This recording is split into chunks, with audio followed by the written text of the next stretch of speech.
Sir. చూస్తున్నారు మీరు చూసేది మరేదో మేము పండించే మేము పంట దినుసుని మార్కెట్ తీసుకెళ్తున్నారేమో అనుకుంటున్నారేమో. కాదు, ఎందుకంటే డీకేపర్తి పంచాయతీలో మరి రహదారి లేక బళ్ళు మార్గం లేక మరి మేము హాస్పిటల్లో చేరుకోలేక ఇలాగా ఒక్కొక్కరిని ఆ చనిపోయే వ్యక్తుల్ని డోలి మూతలు కట్టి 7 కిలోమీటర్ల దూరం నుండి మేము తీసుకురావడం జరుగుతుంది. ఎందుకంటే నైట్ మేము హాస్పిటల్ తీసుకెళ్లగానే విజయనగరం మరి మహారాజ్ హాస్పిటల్లో ఆయన చనిపోయారు. రాత్రి 1 గంట సమయంలో మేము తీసుకొచ్చి 7 కిలోమీటర్లు మోసుకొని తీసుకురావడానికి మాకు ఈ టైం పట్టింది.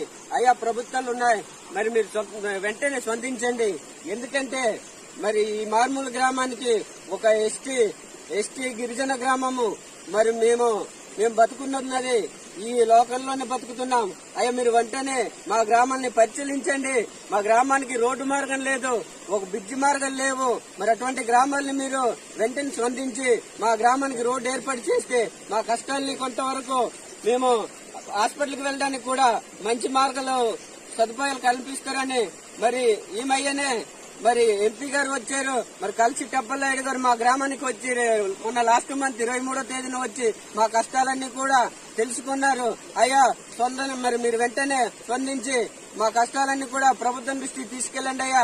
అలాగే మన విజయనగరం మంత్రి గారు ఉన్నారు, అయ్యా శ్రీనివాస్ గారు. అయ్యా, మా గ్రామానికి మీరు చూశారు, మా కష్టాలేంటో తెలుసుకున్నారు.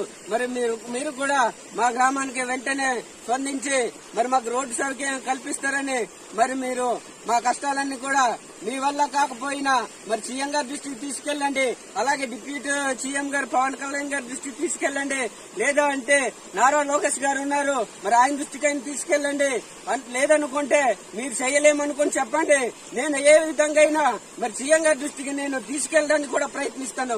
అయ్యా, మీరు ఉన్నారయ్యా, మీకోసం మేము ఎదురు చూస్తున్నామయ్యా. ఎందుకంటే మీరు చేయగలరు, మీరు అనుకుంటే సాధించగలరు. మాకు గిరిజన గ్రామానికి రోడ్డు వేయాలంటే పెద్ద కష్టమేం కాదయ్యా.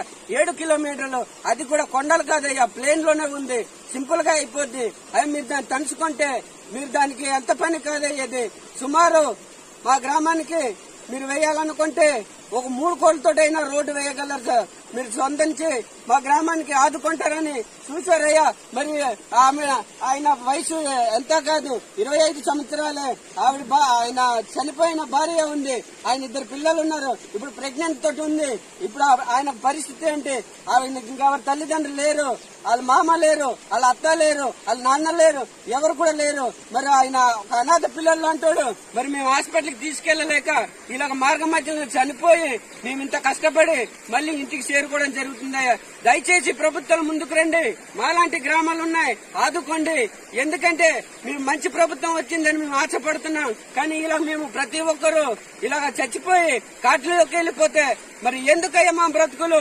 నేను గత లాస్ట్ సంవత్సరము ఇదే నెలలోనే ఇదే టైంలోనే చనిపోతే బోట్ల మీద డోలి కట్టి గడ్ల మధ్యలో తీసుకొచ్చాము, అయినా సరే స్పందించలేదు. అయ్యా, ఇప్పుడైనా స్పందించండి. ఎందుకంటే మీరు ఉన్నారని ఆశతోటే మేము బతుకుతున్నాం ఇక్కడ. మీరు కూడా చేయలేని పరిస్థితులు ఉంటే మాకెవరే ఆదుకుంటారు? మీరు చేయలేమని చెప్పండి. నిన్నెంతకైనా మరి కష్టపడి మరి విజయవాడ సీఎం ఆఫీస్ వరకైనా తీసుకెళ్లే పరిస్థితి ఉంది. ఎందుకంటే నేను కష్టపడి కూలీ చేసి ప్రజలను ఆదుకుంటున్నానయ్యా. నేను ఒక పేదవాడిని, అలాగే నన్ను సర్పంచ్ ఎన్నుకొని ఈ గ్రామానికి ఆదుకుంటానని వాళ్ళు కూడా ఆశపడ్డారు. అయినా సరే ఫలితం లేదు. మేమెంత కష్టపడి రోడ్డుని జాబ్ చేసుకున్నా ఈ వర్షాల వల్ల కొట్టుకెళ్లి ఇలాంటి బళ్ళు వెళ్లలేని పరిస్థితి ఉందయ్యా. అదేనయ్యా, ఒక రోడ్డు మార్గం ఉంటే అంబులెన్స్ రావాల్సింది, అయినా సరే ఆటో కూడా రాలేని పరిస్థితి వచ్చిందయ్యా. మరి మీరేం చేస్తారో మాకు తెలియదు. వెంటనే స్పందించి మరి మా గ్రామానికి మీరు ఆదుకుంటారని మీకు మనస్ఫూర్తిగా కోరుకుంటున్నానయ్యా. మరి దయచేసి మీరు ఎటువంటి రిస్క్ తీసుకుంటారో నాకు సంబంధం లేదు. ఎందుకంటే మా కష్టాలన్నీ మీరు తీసుకెళ్లవలసిందే నేను కోరుతున్నాను. మరి ప్రతి ఒక్కరు కూడా అయ్యా, మీడియా నాయకులు, మీడియా మిత్రులు, ప్రెస్ వాళ్ళు, మీరందరూ కూడా మరి పై స్టేట్ వరకు కూడా వెళ్లే విధంగా మరి ఈ వీడియోని మీరు ఫార్వర్డ్ చేయండి సార్.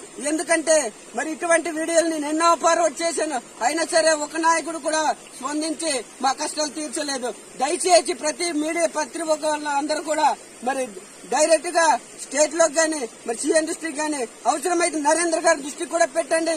ఎందుకంటే ఇలాంటి గ్రామాలు వాళ్ళు వెంటనే పరిష్కరించడానికి ముందుకొస్తారు. ఎందుకంటే మీరే ఇక్కడే దాచుకుంటున్నారు ప్రతి వీడియో కూడా.